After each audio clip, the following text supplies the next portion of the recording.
వార్తలొచ్చేసి మనం 26 తారీఖు డిసెంబరు నిన్న క్రిస్మస్ పండుగ అయిపోయింది గదా! సో, ఇక్కడ AI 2025 women rising Yashoda AI అభియాన్‌లో ఏఐ కోర్సులు చదివే మహిళల సంఖ్య పెరిగింది. సో, చాలామంది మహిళలు ఆర్టిఫిషియల్ ఇంటెలిజెన్స్ యూజ్ చేస్తారు ఈ 2025 సంవత్సరంలో.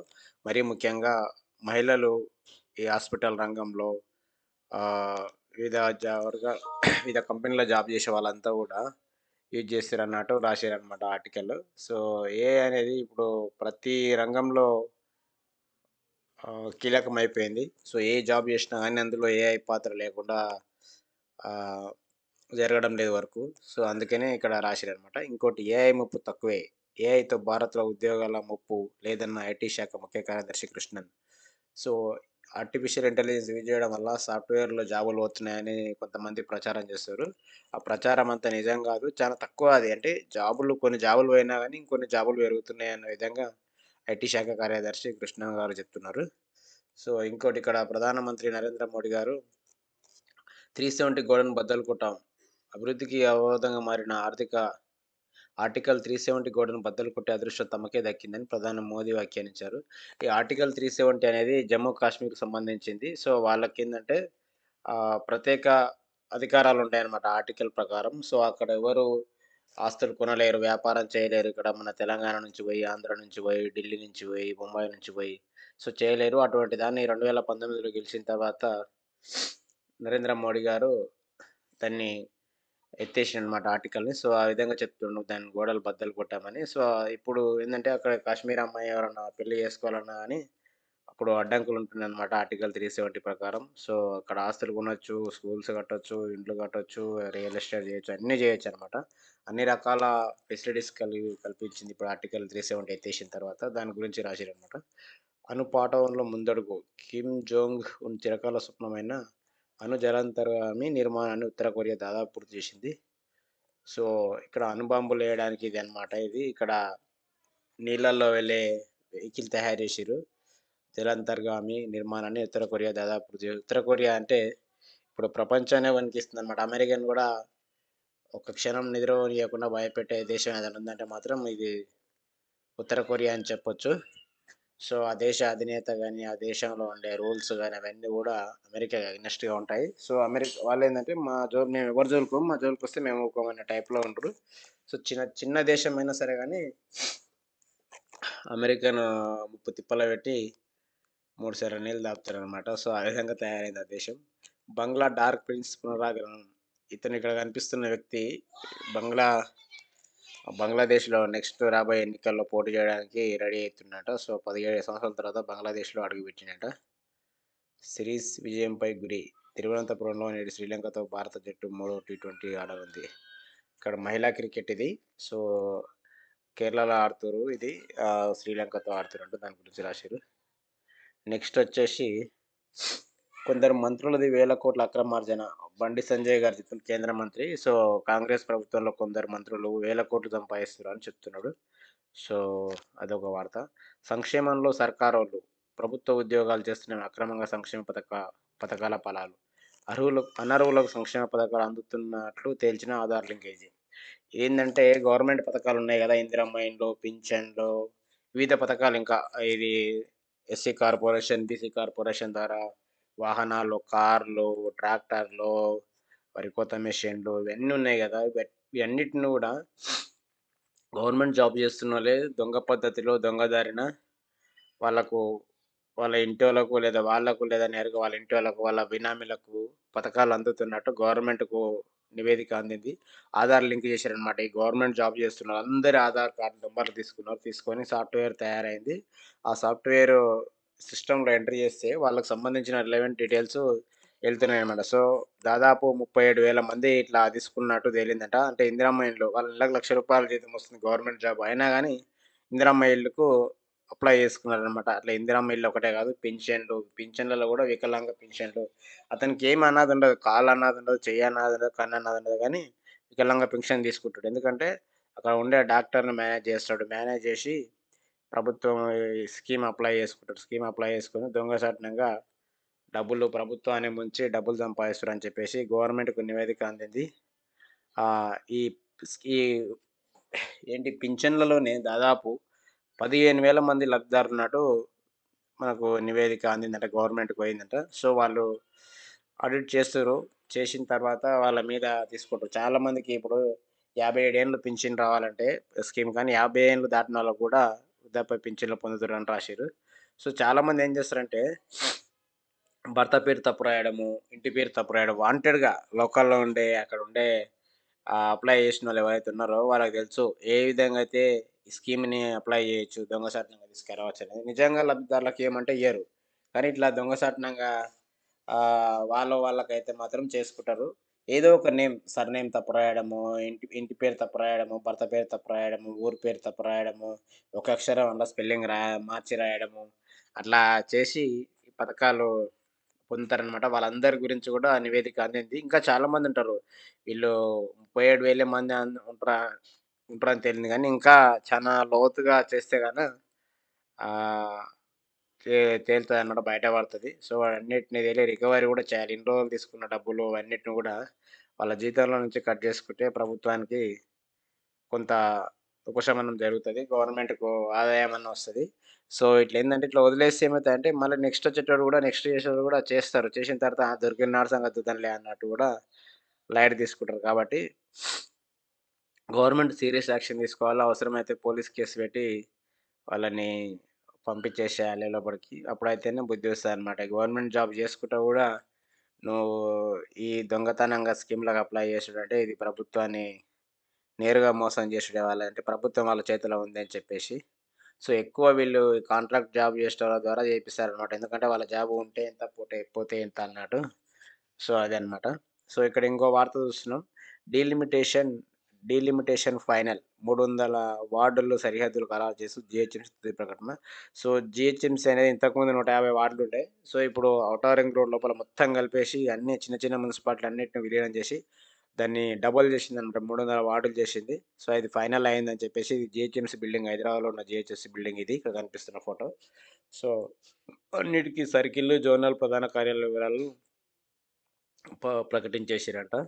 సో, అది. ఇక్కడ మావోయిస్ట్ అగ్రనేత గణేష్ ఎన్‌కౌంటర్. మరో ముగ్గురు మావోయిస్టులు గూడా. ఇక్కడ కనిపిస్తున్న ఈ వ్యక్తి పేరు గణేష్ ఉయికెన్ అంట. అంటే ఇక్కడ ఇతను నల్గొండ జిల్లా అన్నట్టు చదివినాము. నల్గొండ జిల్లా చండూరు మండలం పుల్లిందులకు చెందిన ఆయన ఒడిశా రాష్ట్రంలో బాధ్యతలు నిర్వహిస్తున్నారు. దాదాపు 44 సంవత్సరాలు నక్సలైట్‌లో ఉన్నంట. ఆయన వయసు 70 సంవత్సరాలు. 69 అంటే దాదాపు 70 సంవత్సరాలు. నల్గొండ జిల్లా చెందిన వ్యక్తి. నక్సలైట్‌లలో కేంద్ర కమిటీ సభ్యుడిగా పనిచేస్తున్నాడు. సో, నిన్న ఎన్‌కౌంటర్ జరిగిందనమాట. సో, దాని గురించి వార్త రాసిర్రు. ఈయన మీద దాదాపు ₹1,00,00,000 పైనే ఉన్నట్టుంది reward. Most wanted Ganapathy Devji అదే జాబితాలో ఒకే గణేష్. తాజాగా రివార్డ్ ఆహ్, మోస్ట్ వాంటెడ్ జాబితాలో గణపతి దేవ్‌జీ తర్వాత గణేష్ ఉన్నాడన్నట్టు చెప్తుర్రనమాట. సో, ఇక్కడ ఇంకో వార్తొచ్చేసి మంటల్లో ట్రావెల్స్ బస్సు. మొన్న నెల కింద మన పాలమూరు జిల్లాలో జరిగింది గదా! బస్సు కాలిపోయి దాదాపు 27 మందేమో చనిపోయినట్టుంది. సో, అదే విధంగా ఇక్కడ కర్ణాటకలో జరిగింది. పొద్దుగాల బస్సు ఏం చేసిందంటే ట్రావెల్స్ బస్సు పోయి లారీకి గుద్దేసింది. లారీ గుద్దడంతో ఆ లారీకి ఉండే డీజిల్ ట్యాంకు, ఈ బస్సు ట్యాంక్ 2 ఆహ్, రాపిడి జరిగి అంటుకొని ఐదుగురైతే చనిపోయారని ఇచ్చారు. ఐదుగురు ప్రయాణికులు, లారీ డ్రైవర్ అంటే మొత్తం 6 మంది చనిపోయారు. ఇంకా ఎంతమంది చనిపోతారో కూడా తెలవదు. సో, డివైడర్ దాటి దూసుకొచ్చి బస్సును ఢీకొట్టిన కంటైనర్ లారీ. ఈ లారీదే తప్పని కనిపిస్తుంది మనకిక్కడ చూస్తే. డివైడర్ దాటి బస్సును గుద్దేసిందట. డీజిల్ ట్యాంక్ బద్దలై ఒక్కసారిగా చెలరేగిన మంటలు. ముగ్గురికి తీవ్ర గాయాలు, పరిస్థితి విషమం. కర్ణాటకలోని చిత్రదుర్గ జిల్లాలో ఘోర ప్రమాదం. 42 మంది స్కూల్ పిల్లలతో ఉన్న టూరిస్ట్ బస్సుకు త్రుటిలో తప్పిన ప్రమాదం. వెనక నుంచి ట్రావెల్స్ బస్సును ఢీకొని రోడ్డు పక్కకు. విద్యార్థులంతా క్షేమం. ఇదే ప్రమాదంలో స్కూల్ పిల్లల బస్సు కూడా టూర్ పోతున్నదట. సో, తల్లిదండ్రులు చాలా జాగ్రత్తగా ఉండాలి. టూర్‌లు అని చెప్పేసి పంపించకుంటే బెటర్. ఎందుకంటే బాగా మంచు కురుస్తుంది. మంచు వల్ల ఆ డ్రైవర్ నిద్రలో ఉండో, లేకుంటే ఒక క్షణంలో మైకం కమ్మినట్టయ్యో, ఏమన్నా రాంగ్ డ్రైవ్ చేసినా, ఏది జరిగినా పిల్లలకు మాత్రం చాలా నష్టం జరుగుతది. ఇప్పుడు పంపించదు. ఒకవేళ నిజంగానే వాళ్ళు టూర్ పెట్టుకోవాలనుకుంటే మార్చ్‌లో పెట్టుకోవాలి. సో, ఇప్పుడేదో సిలబస్‌లో అయిపోయింది, అదే అయిపోయిందని చెప్పేసి ఇప్పుడు పంపిస్తుర్రు. తల్లిదండ్రులు వాళ్ళు పెడతారు గానీ మేము పంపించమని చెప్పండి. ఎందుకంటే వాళ్ళిష్టం, స్కూల్ యాజమాన్యం ఇష్టం అది. సో, మీరైతే పంపించకుండానే బెటర్ అని సజెషన్. ఎందుకంటే మంచు విపరీతంగా కురుస్తుంది. ఆ మంచుకి ఏం జరిగేది తెలవదు. తర్వాత ఎవరిని తప్పు పట్టినా తిరిగి రాదనమాట నష్టము. సో, ఇది జరిగిందనమాట. లారీ డ్రైవర్ గూడా చనిపోయిండని ఇచ్చిర్రు. మహారాష్ట్రలో కారు బోల్తా, కొమరం భీం ఆసిఫాబాద్ జిల్లా వాసులు నలుగురు మృతి. ఈళ్ళు మహారాష్ట్రలో వేరే కారంట. అది బోల్తా పడి ఈళ్ళు ఆదిలాబాద్ జిల్లాకు సంబంధించిన వాళ్ళు నలుగురు చనిపోయారంట రాసిర్రు.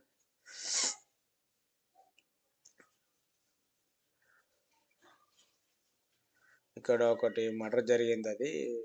పురుగుల మందు తాగించి గొంతుల నుండి చంపేసిర్రని ఇచ్చారు. సో, సాదా బైనామా కథ అంటే సాదా బైనామా అంటే అది ఇప్పట్లో గాని పని. సో, ఇక్కడ ఒకటి మనం చూస్తున్నాము.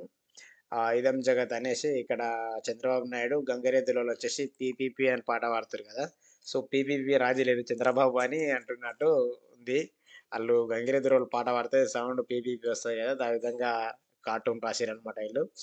పీపీపీ అనేదేంటంటే పబ్లిక్ ప్రైవేట్ పార్ట్నర్‌షిప్ అని గవర్నమెంట్ మెడికల్ కాలేజ్‌లని ప్రైవేటోళ్ళకి అప్పజెప్తుర్రు చంద్రబాబు నాయుడు.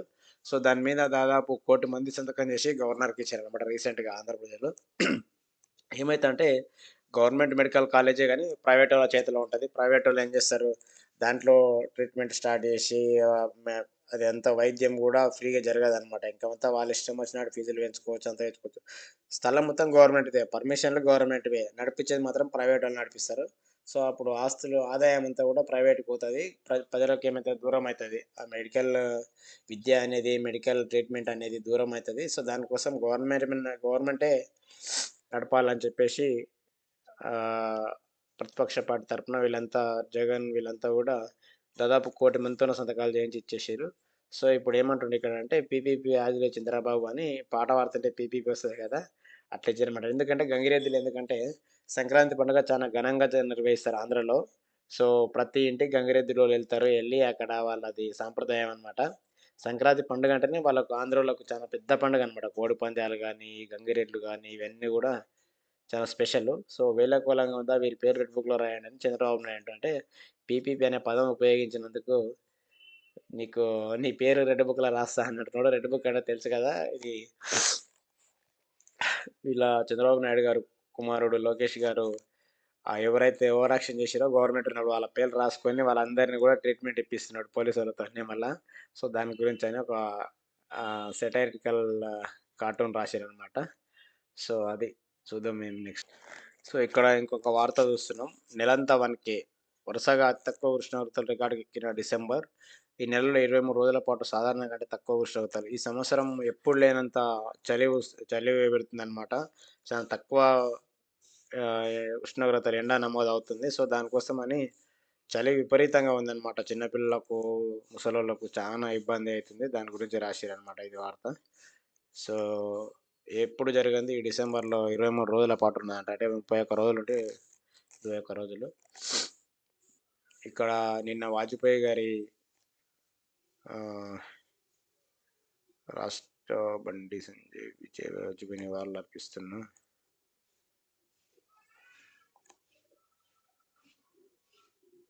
కేంద్ర హోంశాఖ మంత్రి. నిన్న బీజేపీలంతా గూడా వాజ్పేయి గారిది కార్యక్రమం నిర్వహించి క్రిస్మస్ రోజున వాళ్ళు ఫోటో పెట్టేసిరిక్కడ. అదే కొందరు మంత్రులు వేల కోట్లు సంపాదిస్తుర్రని చెప్పిర్రు. వాళ్ళ వివరాలు చెప్పలేదింకా. త్వరలోనే బయట పెడతా అంటున్నాడు. సో, ఇంటెలిజెన్స్ ద్వారా దీనిపై రిపోర్ట్ తెప్పించుకుంటున్నాం. అంటే ఇంటెలిజెన్స్ ద్వారా తెప్పించుకుంటున్నాం. తర్వాత బయట పెడతా అంటున్నాడు. చూడాలి మరి. టీఆర్ఎస్ నేతల పైన నిఘా ఎందుకు? ఇక్కడ ప్రభాకర్ రావిన సో, ఇప్పుడు కాంగ్రెస్ వాళ్ళనే కాదు టీఆర్ఎస్ వాళ్ళ పైన కూడా ఎందుకు ట్యాప్ చేసిరన్నట్టు అడుగుతుర్రనమాట క్వెషన్‌లు. సో, నిమ్స్‌లో 100% ఛాతీ సమస్యలు ఏఐతో గుర్తింపు. ట్రిపుల్ ఐటీ, నిమ్స్ పాథాలజీ విభాగం కసరత్తు దశల వారీగా అన్ని విభాగాలు. సో, నిమ్స్ హాస్పిటల్‌లో ఛాతీ ఛాతీ నొప్పులు అంటే గుండెకు సంబంధించిన సమస్యలన్నిటిని కూడా 100% ఏఐతో గుర్తిస్తురంట. సో, ఇప్పటికే రోజు 400-500 మందికి చేస్తురంట. అప్‌లోడ్ చేస్తుందంట సిస్టమ్. సో, వచ్చే ఏడాది జూన్ నాటికి ఈ ప్రక్రియను పూర్తి చేసేలా చర్యలు చేపడుతుంది. పాథాలజీ వైద్య నిపుణురాలు డాక్టర్ అరుణ అగర్వాల్ ఆధ్వర్యంలో ఏఐ ప్రోగ్రామింగ్ ప్రక్రియ జరుగుతుందని నిమ్స్ డైరెక్టర్ నగరి బీరప్ప చెప్పారు.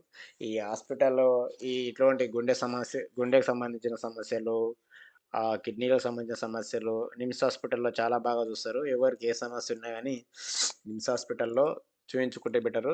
నిమ్స్ హాస్పిటల్‌లో ఆరోగ్యశ్రీ ద్వారా గూడా పూర్తిగా ఉచితం.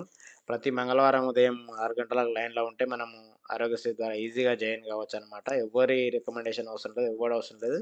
పోయి లైన్‌లో ఉండి నీ ఆధార్ కార్డు, రేషన్ కార్డ్ చూపించి ఆరోగ్యశ్రీ ద్వారా అడ్మిట్ అవ్వచ్చు.